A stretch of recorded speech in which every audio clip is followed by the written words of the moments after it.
Hey guys, welcome to another episode of my video blog.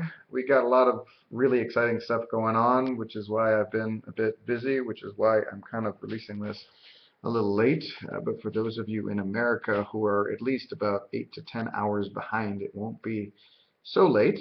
One of the great things that happened this week is that we released my first official music video for Avalanche, which was directed and filmed by Idan Barzani and edited by Roy Konevsky, and stars a whole slew of really, really brilliant and amazing people, to which I'm very, very grateful.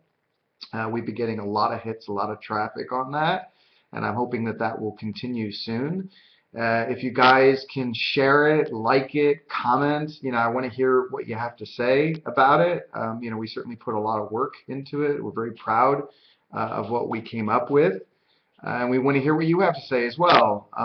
So yeah, go on to my YouTube channel, check it out. Go on to the Facebook page. I mean, there's links everywhere. So on my Facebook page and on my profile everywhere. And share, share, share. Let's try and get it out there. We have over 500 hits so far. I'm hoping to hit about 1,000 by the end of the week. I'm pretty confident that we can do that with your help. Just keep sharing it, keep giving it to people. Now we have something visual to give to people. And in other news, we're still working on the North American tour. So far, we have 3 shows set up, 2 in Chicago and 1 in Prince George, British Columbia. In Chicago, we have on the 19th at the Elbow Room, which is on Lincoln Avenue, and you can get all the details in the Facebook event that's already been sent out. The other one is on the 21st at the Live Wire Lounge. I'm going to be putting up a Facebook event to that soon. I just didn't want there to be too much confusion between the 2 Facebook events. And in addition, we have a show in Prince George, British Columbia, which was the first place to play Soon Enough on the radio on a station called 94X. So this is actually a 94X sponsored show. I'm really, really looking forward to it. I've never actually been to Canada before in my life, so it's really, really going to be pretty exciting. Yeah, and basically, I just wanted to ask you guys if you want to get involved, if you can get involved in terms of helping out with the street teams to help promote the shows. It would be really, really appreciated. Just whatever friends that you have in Chicago. Right now, I'm still trying to set up the shows in LA and San Diego. I'm hoping to close on some venues this week. I have like promoters and whatnot still working on that. But if you know specific venues, small venues for a small acoustic set that you think might be appropriate, please let me know. If you know other bands, local bands in particular in that area that might want to join up with me or have me open for them, that would also be fantastic. Whatever leads, whatever contacts you have, please send them my way. It would be really, really appreciated.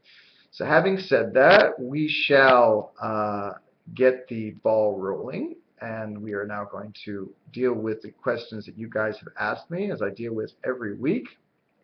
This week's question number 1 is from Tammy Hoffman Carper, who's also from Chicago and is also doing some great work as far as promoting the show. Thank you very much, Tammy. I'm very much looking forward to meeting you. So Tammy asks, what artist currently living would you like to collaborate with? And she also asks, what artist or person who is no longer living would you like to speak with if you could? So with regarding an artist, I actually had to think about that for a while. And yeah, when I think of artists, I don't think of a band per se. I think of kind of that one person that I'd really kind of want to collaborate with. And I'd have to say Trent Reznor from Nine Inch Nails. Pretty Hate Machine was one of my favorite albums growing up, among the many. I mean, I had a very diverse taste, and that was kind of the more heavier side of the things that I liked. And yeah, it was just really brilliant. And he's a musical genius, and he's also a pianist. So he's someone that I think I could learn a tremendous amount from, and someone that I think could even be a mentor of a sort. I think he really knows where it's at. He's done a fantastic job in terms of promoting himself and getting himself out there. And I just love his music. It just just one after the other. It's just really amazing. I mean, perhaps the later stuff I like a bit less than his earlier stuff. I actually prefer my music to be a lot more structured and yeah, structured, basically. He's getting more and more abstract these days. But I think he would be fantastic. I'd love to meet him. I'd love to collaborate with him. I hear, at least from my brother, that he's a really nice guy. So yes, I hope that answers your question. And in regards to the second question, in terms of a person who's no longer around, it's actually funny. I'd like to meet Freddie Mercury from Queen. And the reason being because I've been taking voice lessons for the past 8 months to try to get my voice better. And it's kind of always been sort of a thing with my voice teacher. We always talk about Freddie Mercury being able to sing like Freddie Mercury because he has this tremendous power and tremendous range. And yeah, and I'd love to hear, what his vocal technique is like and how the process has been for him and whatnot, and maybe hear what he has to have to say about my voice and my technique, and any kind of pointers that he can give me. I think he'd be fantastic as far as these lessons that I've been going to up until this point.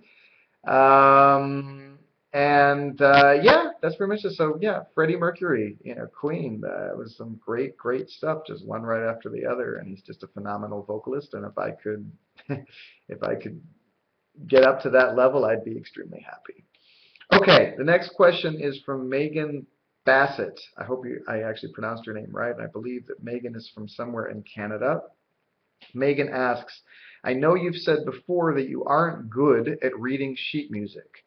So when you first began playing the piano, was it playing by ear to songs you've heard before, or just tinkering with the keys until you found something you liked? And this is really a fantastic question that kind of like delves into the heart of the way that I write music altogether.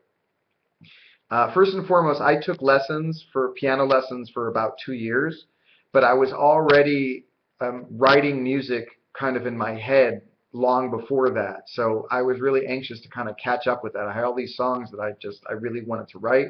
And I was also very anxious to play the stuff that I heard from from the radio, on piano. And so very early on, I developed an ear. I remember one of the first songs I actually learned how to play was Led Zeppelin's "Stairway to Heaven," and I yeah basically had figured it out by ear. So I would be sitting there in front of the notes, pretending as if I was reading the notes when I was really just playing it by ear, and my teacher would be like, "Oh, that's fantastic, great," and whatever, and I really wasn't playing it according to the notes. And as a result, I'm today musically illiterate. I don't know how to read notes. I play everything by ear, and for this reason, my songs they tend to be very simple, and I tend to repeat things a lot in order that I can kind of commit it to memory. That's when I compose, because I don't write anything down. The only things I write down are lyrics, so everything is kind of in my head. So every once in a while, like a lot of old material that I don't tend to play in live shows, I need to kind of review them and just go back and reconnect with them, because otherwise they could be forgotten. Although these days, because I can record things, I can just kind of play it back later on and sort of refigure it out and whatever. That's also one of the great advantages of having a musical ear from that standpoint. But as far as the writing is concerned, I could be playing. I did, certainly starting out, I used to play a lot of songs that I had heard off the radio. And I just loved it. There was like whatever, like there was, Led Zeppelin's "Stairway to Heaven." I played that on piano, and that was a lot of fun. But I would take those formed the building bricks for writing my own songs. I would take various ideas. That was kind of how I was learning. I learned my instrument through the songs of other artists, and as a result, I kind of learned various different techniques and different chord progressions, and those become my tools in which I can form my own art. So often songs are based on other songs. There are always various parts of it, and even if it's not one song in particular, but sort of a collection of songs. I'll give you a interesting piece of trivia that actually came up today, that Soon Enough was actually influenced by Beethoven's Moonlight Sonata. That was the piece that I was working on at the time that I composed Soon Enough, and there are definite connections between the two. So the musical among you can maybe go ahead and take a listen again and see if you can hear it. hear if you can hear it, I guess. It should be more exact. And yeah, often pieces are influenced by other pieces and taken from other pieces. But when I do write, and this kind of like really, like I said, touches upon the heart of my writing, I tend to come up with the music first and then I write the lyrics. It's very rare that I'll write lyrics first and then kind of write music around it. The music tends to be my canvas in which I paint my picture. And basically, the music is also the structure. It's also, in terms of the rhythm, the melody is generally there. I'll kind of compose a melody around just random kind of words that don't make any sense.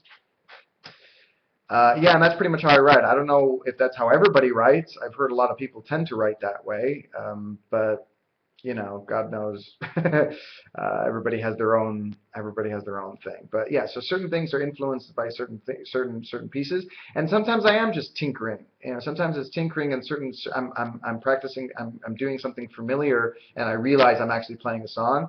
Or somebody else's song, or sometimes I'm tinkering and it's just nothing at all, and then it's just complete free fall composition, which is kind of the best of all. Sometimes those tend to turn into songs, and sometimes they just kind of disappear into thin air, never to be retrieved again, or sometimes I'll get them back at a later stage, and that's all part of the beautiful writing process. So I hope I answered your question, Megan, and yeah, that's about it for today. I'll try and keep it relatively short. We're at 11 minutes now. But once again, if you guys can get involved and help me spread the word, help me share the music video that we just put out, help me promote these shows by getting more and more friends, particularly in those areas, in the California area and the Chicago and Prince George, British Columbia area. That would be really fantastic. I'm completely and utterly dependent on you, and you guys have been doing a really, really fantastic job, and it's been really, really encouraging, and I really appreciate it. And yeah, just keep it up. So in the meantime, I wish you guys a great, great weekend, and I hope to speak to you sometime next week. Take care. Bye-bye.